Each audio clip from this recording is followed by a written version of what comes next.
it always annoys me, and I don't know if this is the case for a lower division footballer.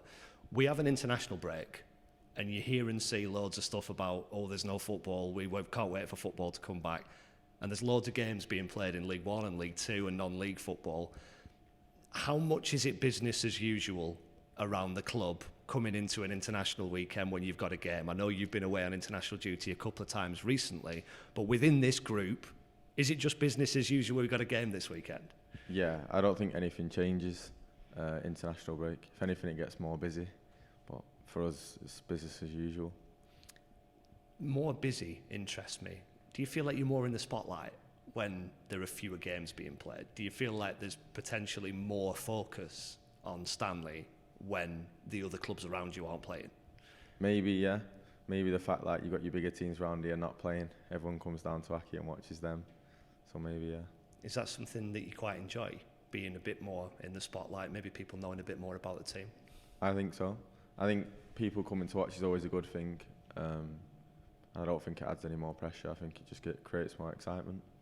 I suppose this international weekend, going to Notts County, who will be in the top proportion of attendances anyway, international weekend might put some on their gate as well. You'd struggle to be more in the spotlight in League Two than going to Notts County, wouldn't you? Yeah, it's a great game to have this weekend. I think someone asked me recently about the one game I was looking forward to going to play away. And I think this is the game that a lot of the lads were choosing, and I chose myself, just because, like you said, the attendance and the atmosphere and everything else. Just how much does that appeal to you? Because you might not be the most sort of outgoing character off the pitch, you might not be leading the singing in the changing room or whatever, but to be performing in front of that crowd with those stakes, how much, when you're a professional sports person, does that get you going? Yeah, it does. It creates more motivation, if that's even possible. It just makes you more excited for it. And you know it's going to be a good game then, because the atmosphere is going to make the game even better. The Accrington fans, some of whom you'll know personally, don't travel in absolutely enormous numbers. But in stadia like this, when you can hear a few hundred of them, does that bring home just how good that support is? Yeah, I think people can criticise about away numbers, but you can't criticise about away noise. I think every time any fan goes away, they're always noisy. And I think it's shown in the majority of the away games I've ever played in. How much does that give you a lift? I suppose the Paralympics are on at the moment. We've had the Olympics and we hear athletes saying, I could hear my mum and dad in the crowd, sort of thing.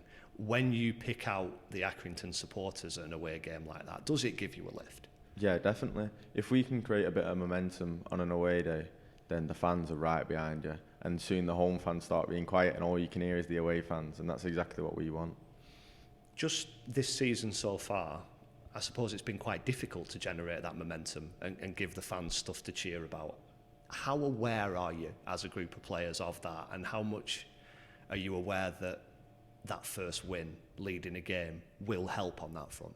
Yeah, definitely. I think we've been slightly unfortunate with results, partly us and partly just the game. That's just the way football is. But I think soon our luck will definitely change, and when we start winning games, I think the fans will definitely be right behind us.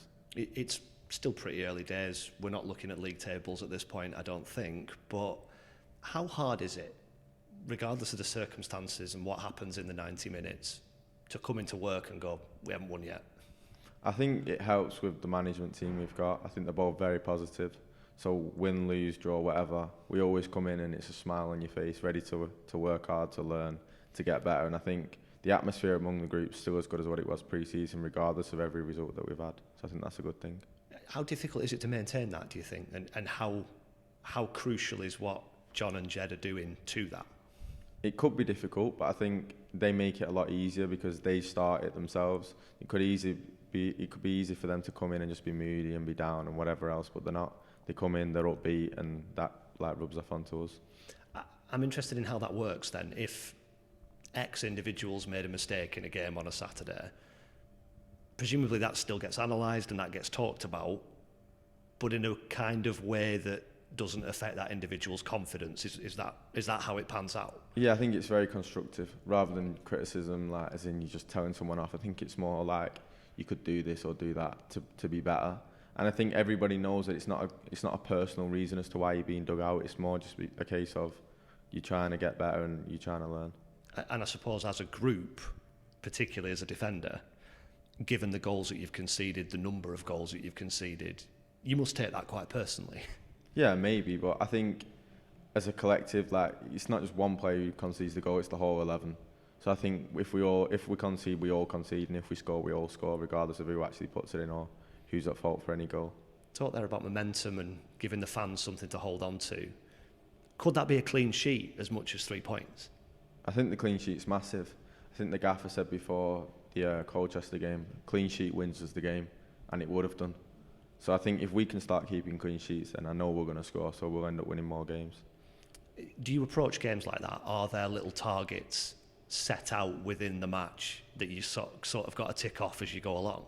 I think there's definitely individual targets that lads will have if they want to do a certain amount of crosses or whatever. And team targets, example, that was like one, can we keep the clean sheet? Can we stop crosses as a full-back, stuff like that. Psychologically then, if you do concede when your target is a clean sheet, how difficult is that to sort of reset and go again? Do you then look at, well, if we don't concede for the next however many minutes or whatever, is that how it works? Have you got to try and almost put it behind you until after the game?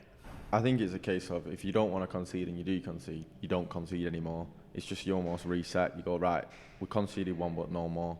And that's up to the leaders on the pitch, myself and everyone else, to make sure, can we all stay concentrated on not conceding anymore? I'm interested in your role within this team now, because you're a young guy, you're not the most vocal guy out there on the pitch, but you've played quite a lot of games. And when you've been available in recent times, you've pretty much always played. How do you feel you're developing, and how do you feel your role in that changing room and out on that pitch is developing? I think in majority of league games, I think there's still a lot more experienced players than me. But I think I can definitely be more vocal. I would say I am, but I think it's more a case of I speak to the players around me rather than to everybody on the pitch. But in games like the Papa Johns the other day, or if there's lads that aren't necessarily as experienced, I can have more of an impact. I can be more of a leader, because younger lads, like when I was young, they look up to players that have played more, and I can be that player now to them. And I suppose there are players in that changing room who are older than you, who've got more life experience than you, but won't have played as many Football League games as you, which must be a slightly strange situation. Sometimes we talk about a young side. Perhaps that doesn't tell the whole story, though, does it? Yeah, maybe. Because even though I can be young, I could have played more games than certain lads older than me. That makes sense. But I think it's a case of, it doesn't really matter so much about your age. It is more down to how many games you've played. Because if I've played more games and I've got more league experience or whatever, I can help you more. It doesn't matter that I'm younger than you. How much have you enjoyed the last 6 to 9 months, I guess, where it's been that breakthrough for you? Because it's not that long ago you were on loan at Radcliffe and cutting your teeth in non-league football. Yeah, no, to be honest, I feel like a footballer now. Before, you don't really feel like a footballer. You're told you are, but you don't feel like one. But then when you're actually playing and you're involved and you actually feel involved, you do feel like a proper footballer, so it feels good. I suppose it's like a coming of age thing, isn't it? Until you're out there playing regularly and you know what it's like, you might train Monday to Friday, but if you're not out there on a Saturday afternoon, it's not quite the real thing. Is that fair? No, yeah, you don't feel like a footballer. Even if you've signed a professional contract and anything, if you're not playing and no one sees you, you don't really feel like that. So when you can actually get in the team, you can start playing, it feels a lot better. And there'll be a lot of kids coming through the academy. I heard the manager the other day talking about Josh Smith and the impact he made in pre-season and now needing to go out on loan. Do you find yourself in a situation where you have conversations with these younger guys and say, go, take the loan, go and play the games? I try to speak to as many of the younger lads as I can, and the main advice I give to a lot of them is go out on loan, go and get match experience in men's football, because it's completely different to academy football. And if it weren't for my Radcliffe loan, I don't think I would have been anywhere near the first team at that point. And then again, the Farsley loan got me back into the team here. So I think my 2 loans definitely helped me. I remember speaking to Colin Hendry, who was with you at Radcliffe. He was assistant manager at the time, wasn't he? And he said if he gets some games, he'll play for Accrington. And he was one of the first people said to me that was going to happen.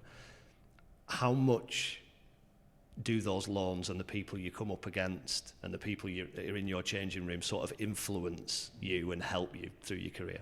I think they have a massive influence. Another example could be someone like Luke Joyce, who obviously I played with at Radcliffe. All the games he's played and the experience he can helped me with, I think that definitely helps. Another one, Nicky Adams, he was at Radcliffe, great career. Again, he can help me. And these are still people that I'm still in contact with now, so they can help me even more and still pass on their experiences to me. And do you look at guys like that and think, I'd love to be a professional into my sort of late 30s and do what they've done and have the number of league games that they've got? Oh yeah, if I could take the amount of games that they've both played, I'd love that. Maybe if I can play even higher than them both, then I'll be even happier, but no, definitely.